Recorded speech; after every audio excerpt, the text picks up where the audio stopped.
another edition of AIMS. Today we're going to go over a generic slideshow.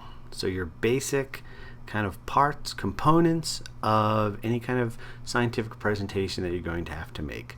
Some will be shorter, some will be longer, of course, but this will give you the basic framework from which to work from.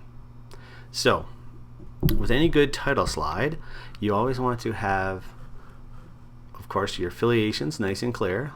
They pay for you, you're part of their brand, you want to make sure you include that. And indeed, for the slides, it is always good form to use the university templates or your institutional templates whenever possible, because they've invested a lot of time in that, and frankly that saves you time thinking about your color schemes and whatnot.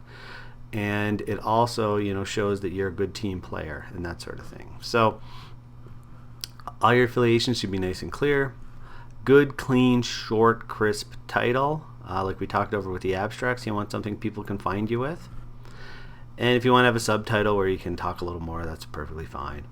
Always include your name, your rank, title, what date, and the event name. Now the date and the event name come in really handy because after you start to do a lot of presentations, they could all start to run together. So you want to make sure that you have everything clearly labeled so that you can go back and find something should you need to.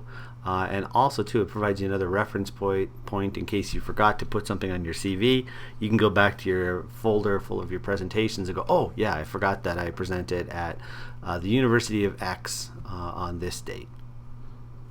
So your title slide should be nice and brief. When you are actually talking and you're giving your speech, this is where you say thank you to the people for hosting you and all that sort of good stuff, but you keep it short. So your basic anatomy of a scientific talk. A lot of people still will use an outline slide where they're going to project what it is they're going to talk about. So they'll say, oh, I'm going to have an introduction, my methods, results, conclusions, limitations, and of course my future directions. These are the basic sections. Sometimes you can cut some out or combine some depending on how much time you have, but these are the basic bits that form your scientific talk. Now your introduction or your background, this is where you frame your problem, like define the disorder that you're dealing with, who does it affect, how bad is it, lead the people to your question or your hypothesis. You want to do that traditional funnel approach of known to unknown to question or hypothesis. So you just want to give people enough information that they can judge your science where you're coming from, so they know why what you're doing is important, why does it matter, and also where is your idea coming from. I always like to make the hypothesis slide or the question slide its own standalone slide with a nice big fat font. People can drift in and out of your talk, and unless you are, really have one of those hyper engaging personalities, which are frankly uncommon in science, let's be honest, you really need to make it as simple as possible.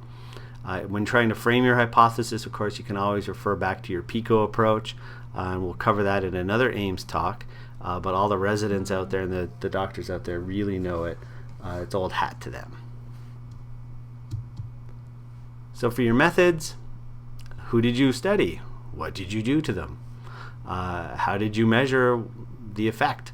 How did you analyze that? And assume nothing. Explain every acronym, every tool very clearly. You'll often be presenting to mixed audiences, meaning that not everybody's going to know what SWI is if you're an imager, or not everyone's going to know what a KSADS is if you're dealing in child psychiatry. So you really want to spell everything out and don't assume a fundamental level of knowledge.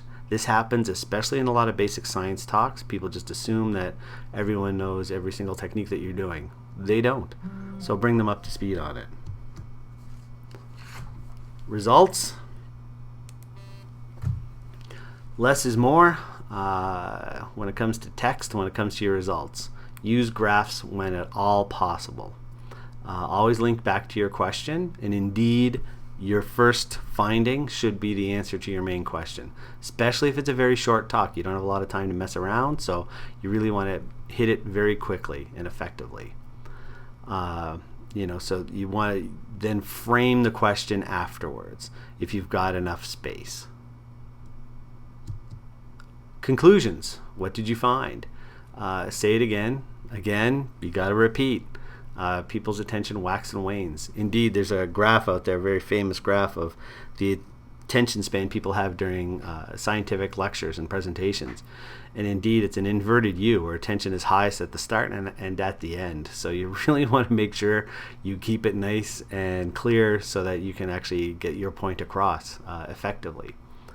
With your conclusions, of course, you also want to make sure, does it fit with the literature? If not, why? And if it does, are you sure you did it right?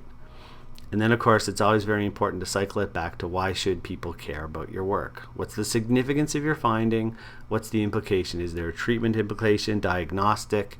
Does it improve our understanding of a particular facet of neurobiology? What is it? Why should people care?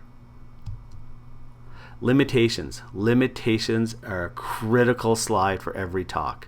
Why? Most of your questions are going to come from people thinking, oh, well, they didn't do that right. They didn't do this right. And if you have a nice limitation slide, it really helps. When I was in graduate school, I was presenting at a conference, and I knew this one fellow was going to be there, and he was rather notorious for dominating question periods, for just shredding people's work. And I said to my supervisor, I was very nervous about it, and she said, you know what, sit down, write out the best limitation slide you can, answer every possible thing that you could have done wrong, and there you go. You know, you can really take the wind out of their sails. And indeed, I did that, and it worked. It was an international conference. It was a big deal to me, and it went very well because of that. And the guy even came up afterwards and said, you know, I really didn't have any questions for you. And I always thought that was funny. But really, the other thing with the limitations too, it sets up your next slide perfectly, which is your future directions. Well, how do you fix all the problems with your study to do it better? You know, get people excited about the line of research and, you know, what you're bringing to the table, because people will get excited and try to collaborate with you. They may want to hire you, all those sorts of good things. You want to show some enthusiasm about this line and where it can go and just what the possibilities are. Acknowledgements. It's always important to slip in a thank you slide. For the love of Pete, spell the names correctly. That is really important. There's nothing worse. All institutions and institutes you're affiliated with, you want to highlight them as well. Basically, anyone who gave you $1 at any point in your life, you want to make sure you include them in an acknowledgement. Because then they can also claim that your presentation was part of the institutional activities and all that sort of good stuff. So it looks good for them, it looks good for you, it looks good for everybody. So, extra bits. So that's a basic talk that we've gone over. These are the other little notes and ideas that can be helpful. When practicing, timing is everything. You really want to work on coming in just a little bit under, at least, for your talk. If you're told you have 20 minutes, you want to come in 18, 19 minutes, just to be sure. Some people like the rhythm of 1 minute per slide. That gets a little robotic to me, but it really helps some people. Never, ever come in overtime. Ever. It is an incredibly ignorant move to say, well, I'm not going to get to this slide, I'm not going to get to that, I'm not going to be able to cover this. It's almost as hateful as saying, well, I know you can't read this slide, but it's just ignorant. Don't do it. You can always do better. Expect more from yourself and expect more from your peers, frankly.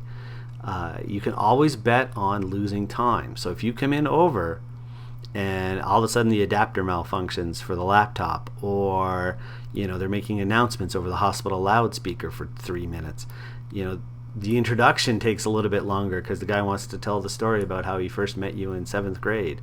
These are the things that you want to be very conscious of. Always bet on losing some time. If you budget where you have a little extra time and you're talking and you come in and you still have a little elbow room, spend some more time on your discussion, your limitations, and future directions and stuff. People, like I said, remember the beginning and the ending really well, so put the emphasis on the ending. Doesn't hurt. What's the worst that could happen is they remember what you found and why it's important. So some basic timing rules of thumb, you can refer to this. If for each section that you're going to be dealing with, you can break it up into its component parts. If you've got a 15-minute talk, a 30-minute talk, or a 60-minute talk, I really hate tables in slides, so for me to put this in physically made me sad. But this is the way to kind of show it. So, with a 60-minute talk, you've got a lot more elbow room. I would advise too, when looking at the structure, you've probably heard some really great speakers who are very much a storyteller and can tell a lot of jokes and go off on a lot of different tangents and really lead you to some great stuff. Unless you are very good at it and very experienced, stick to the basics to start until you get very comfortable with your presenting style. People will expect the basics, they will judge you on it, and especially if you're a graduate student, you wander too far off into left field, your supervisors and the other colleagues, they're going to really start to question where you're coming from. You want to speak the language people understand, and that's this basic introduction, methods, results, conclusions, boom, format. Humor. Use at your own career risk. Humor is very, very dangerous. Cultural concerns are huge. We are a very diverse group when it comes to science, and that's a great thing. And people are coming from all sorts of different perspectives, and it's very easy to slide into something that could be offensive to somebody, and you don't want to do that. That's just mean. Cartoons, they were funny and cool in the 90s, less so now. And just because your mom laughs at your jokes does not mean that you are funny. You always want to keep things G-rated, and when in doubt, if you're going to use humor, use some self-depreciating humor over attacking others. That's the better way to do it. Pointing inward at a commonality, a common foible, that sort of thing, that's perfectly fine. You don't want to wander too far off, take too many risks. Content. People will read instead of listening to you. So if you're using text, you really have to be dynamic to hold their attention. Don't be afraid to actually move. It won't kill you. And you gesture with your hands and that sort of thing. You want to be engaging. There's nothing worse than hearing somebody just slaughter a presentation with a desperate monotone. Pictures are good. If you can weave a story out of it, but that is really, like I said, a master level approach.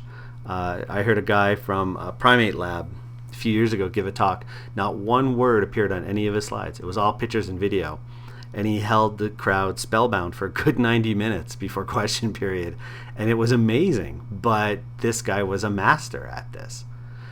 The other thing, keep your fonts large as humanly possible.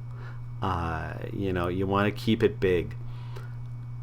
And unless it's a short list, you really want to limit points.